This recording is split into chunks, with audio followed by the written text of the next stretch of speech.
गरीब साध नदी और मेघ जल, कहीं कहीं है मौज। निंदत पापी मारिये, जिन घर दौड़े फौज।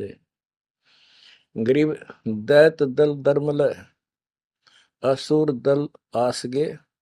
मंडी मसाणों निसंक फिरे, जीवे जब लग जोखिम नहीं, मरा जब निसंक मरे।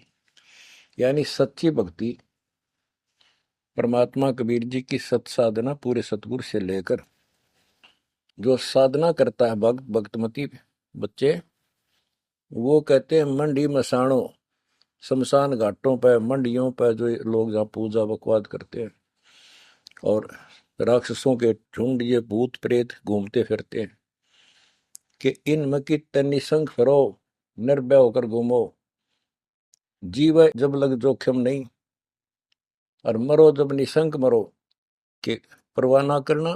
परमात्मा कबीर जी कहते हैं, गरीबदास जी कहते हैं, परमात्मा कबीर जी इतने सक्षम है, अपने भगत को इतने जीवन रहेगा, इतने कोई टेंशन नहीं होने देंगे, कोई दिक्कत नहीं आने देंगे। मरा जब निर्भय होकर शरीर छोड़ देना, आपके लिए विमान तैयार मिलेगा, टेंशन ना लेना। गरीब चंद्र सूर्य की आयु लग, जे जीव का रहे शरीर। सतगुर से भेटा नहीं तो अंत कीर का कीर। चंद्र और सूर्य, चांद और सूरज की आयु लग, यदि जीव का शरीर रहे और सच्ची भक्ति पूरे सतगुरु से प्राप्त नहीं हुई, तो कितनी साधना करता दिखता, अंत में कीड़ा मकोड़ा, कीर का कीड़। गरीब एक पलक जुग जीवना, जे सतगुरु भेटा होए। रोम रोम तारी लगे, सुरति सुहंगम पोए। कि एक पलक यानी कुछ समय के लिए भी सच्चे सतगुरु की आपने संगत सत्संग सुन लिया, तो धीरे धीरे आत्मा उसको कैच करती चली जाती है, रुचि बढ़ती चली जाती है और फिर अंत में दीक्षा लेकर अपना कल्याण कराता है। गरीब डेरे डंडे खुश रहो, खुशे लहन मोक्ष। ध्रुव प्रहलाद उधर गए तो डेरे में क्या दोष। अब जैसे बहुत सी धारणाएं गलत पैदा कर रखी है, कहाँ कहाँ से समझाई आपको। इतने उल्टी सीधी बातें घर कर रखी है, हमारे हृदय डाल रखी है, प्रत्येक व्यक्ति को अज्ञान से भर रखा कूट कूट कर। कई कहते हैं कि गृहस्थी पार नहीं हो सकते, बाल ब्रह्मचारी रहो, उनकी मुक्ति होगी। गरीबदास जी स्पष्ट करते हैं कि डेरे डंडे खुश रहो, खुश रे लहन मोक्ष। यदि ब्रह्मचर्य का पालन करने मात्र से मोक्ष होता है, तो ये हिजड़े तो पहले पार हो जाए, इनका तो कोई दिक्कत को नहीं किसी प्रकार की। फिर कहते हैं ध्रुव पर लाद उधर गए, फिर डेरे में क्या दोष। डेरा माने गृहस्थी। ध्रुव 5 साल की आयु में इन्हें कठी साधना की, ये पिछले संस्कारों से ऐसे रिजल्ट मिलते हैं। इनको परमात्मा मिले विष्णु रूप में, इसने राज मांगा, इसको राज मिल गया। इसका भाई उत्तम को राज दे दिया गया था, जो इसकी मौसी का बेटा था, और वो किसी लड़ाई में मारा गया।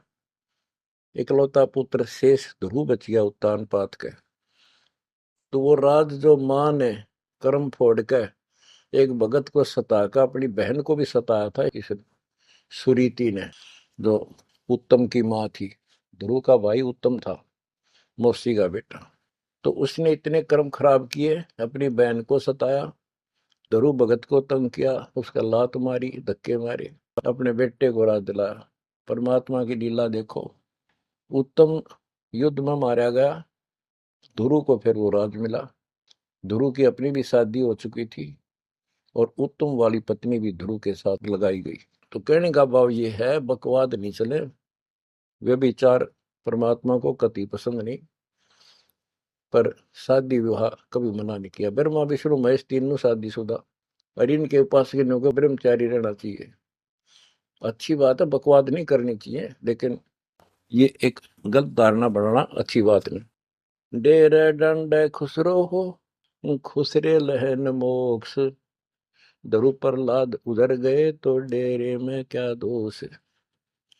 प्रहलाद को 10 साल की उम्र में भगवान प्राप्ति हुई थी, यानी नरसिंह रूप धारण करके परमात्मा उसके दिए आए और उसके बाप राक्षस को मारा, प्रहलाद को राज दिया। प्रहलाद का विवाह हुआ, प्रहलाद का पुत्र बैलोचन हुआ और बैलोचन के राजा बलि हुए। जो प्रहलाद का पोता था राजा बलि, जिसने 100 अश्वमेघ यज्ञ की और परमात्मा 52 बनकर आए और उसका वो यज्ञ खंड किया, पाताल का राज दिया। तो कहने का भाव ये है कि जब तुम मानते हो ध्रुव और प्रहलाद पार हो गए, तो जब ये पार हो गए तो गृहस्थी में क्या दिक्कत है। यदि जिस तरह ये लोग दिखावा करते हैं, जंगल में चले गए तपस्या करते हैं, एक टांग पर खड़े हैं, कोई ऊपर न पैर करके तपस्या कर रहा है, कोई 5 धूणी ला रहा है, कोई पानी में खड़ा है। अगर ऐसे ही भगवान प्राप्ति हो तो 12 नंबर तक कभी ना गृहस्थियों का। जबकि साधना थी यही थी, डेरा डंडा खुश रहो, अपने घर रहो, भक्ति करो, धंधा करो, निर्वाह करो, निर्वाह के लिए काम करो। जैसे गीता अध्याय 3 श्लोक 9 में कहा है कि अर्जुन, यदि तू एक स्थान पर बैठ कर भक्ति करेगा तो तेरा निर्वाह कैसे चलेगा। कर्म सन्यासी की बजाय कर्म योगी बन, काम भी कर, राम भी रट। 8वें अध्याय के 7वें श्लोक में कहा कि तू युद्ध भी कर और मेरी भक्ति भी कर।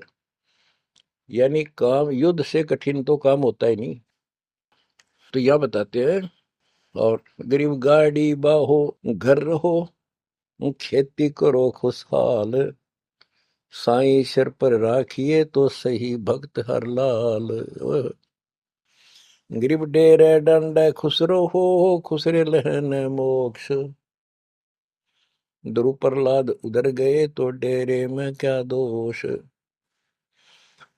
जैसे गलत धारणाएं पैदा कर रखी है कि मोक्ष तो उसको प्राप्त होगा जो घर छोड़ जाएगा, जंगल में कठिन तपस्या करेगा, परिवार का मोह त्याग देगा और ब्रह्मचारी जीवन जिएगा। तो यहाँ गरीबदास जी स्पष्ट करते हैं कि डेरे डंडे खुश रहो, ये खुश रे लहे ना मोक्ष।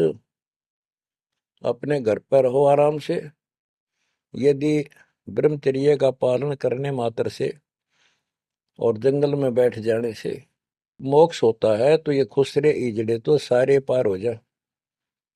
नहीं, ऐसा नहीं है। आप मानते हो ध्रुव पार हो गया, आप मानते हो प्रहलाद पार हो गया। ध्रुव 5 साल की उम्र में भक्ति के लिए निकला, कठिन साधना की, उनका विश्वास देखकर भगवान ने उनको दर्शन दिए। ध्रुव को राज की चाह थी और कुछ नहीं मांगा था, क्योंकि कारण क्या था, उत्तानपाद राजा था और ध्रुव की माँ उसकी पत्नी थी, यानी राजा की रानी थी। उसको कोई संतान नहीं हुई, वृद्धावस्था हो गई थी, आधे से ज्यादा उम्र हो गई थी। तो उसकी ध्रुव की माँ सुनीति थी। सुनीति ने अपने घर जाके अपने माता पिता से अपनी छोटी बहन सती राजा के लिए मांगा। कारण ये था कि एक दिन नारद जी आए, नारद जी ने बताया उस सुनीति को, ध्रुव की माँ को, कि राजा दूसरी शादी करे, उसके बाद आपको पुत्र पहले होगा, उसको बाद में होगा, वैसे संतान नहीं होगी, यह संयोग है। रानी ने राजा को मनाया, अपने घर वालों से रिक्वेस्ट करी, आखिर में उस लड़की छोटी बहन को राजा के शादी करवा दी। अब सुरीति ने ये ईर्ष्या होगी कि मेरी बहन ने मेरा जीवन बर्बाद कर दिया, एक बूढ़े का ब्याह करवा दिया मेरा, मैं किसी राजा के शादी होती, स्वतंत्र रहती। जब विवाह करके राजा आ रहा था, सीमा के ऊपर कहा, यहाँ लेके आ रहा था अपनी सुरीति सेकंड पत्नी को, राज की सीमा पर जाके रथ रुकवा लिया और बोली, वो सुरीति मेरी कंडीशन है, ये मानोगे तो मैं आगे कदम रखूंगी, नहीं मैं तेरे साथ नहीं जाऊंगी। राजा ने पूछा क्या बात है, कि जो मेरी बहन है उसको निकाला दे दे, उसको अलग रखेगा, उसको खाने का भी माप तोल के देना होगा, दुहागन करेगा। इसमें काफी कंडीशन होती है। दुआगण के लिए अलग से मकान बनाया जाएगा, राजा ने मान लिया। और दूसरे ये होगा कि जो मेरा पुत्र होगा उसको राज मिले, मेरी बहन के पुत्र को राज न मिले।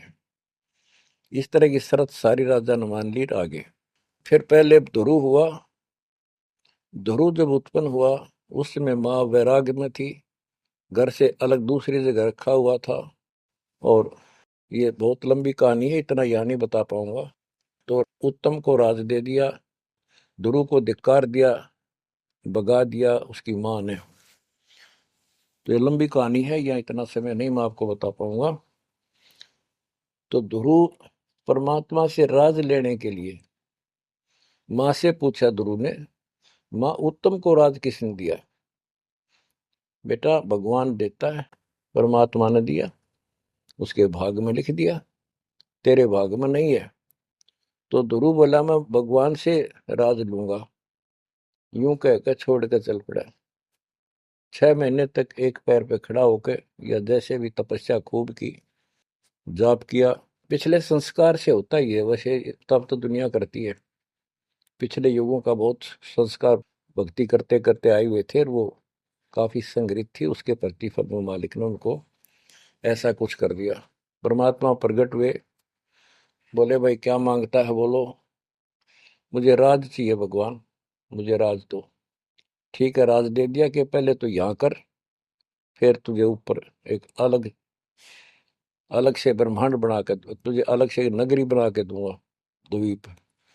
ध्रुव प्रहलाद वापस आ गया उधर से। ये दोनों बड़े हो गए, उत्तम भी और ध्रुव भी। उत्तम का विवाह भी हो गया, ध्रुव का विवाह भी हो गया। उत्तम मारा गया एक राजा से युद्ध होने से, तो राज भी ध्रुव को मिल गया। और उत्तम वाली जो पत्नी थी वो भी ध्रुव के साथ लगाई गई। तो कहने का भाव ये है, गरीब डेरे डंडे खुश रहो, खुश रे लेना मोक्ष, ध्रुव प्रहलाद उधर गए तो डेरे में क्या दोष। जैसे ध्रुव ने शादी कराई, ध्रुव की भी संतान हुई, और आपके तो ये पार हुआ, तो ये डेरे में था, घर में था, गृहस्थी में था तो पार हुआ। तो भी पार हुआ, कितना पार हुआ? वो पार होना अलग अलग स्टेजेज है। एक तो स्वर्ग तक पहुंच गया, पार हो गया। ये स्वर्ग तक पहुंचने को पार मानते थे। और प्रहलाद प्रहलाद भगत की 10 साल की उम्र में परमात्मा मिले, नरसिंह रूप धारण करके उसकी रक्षा की।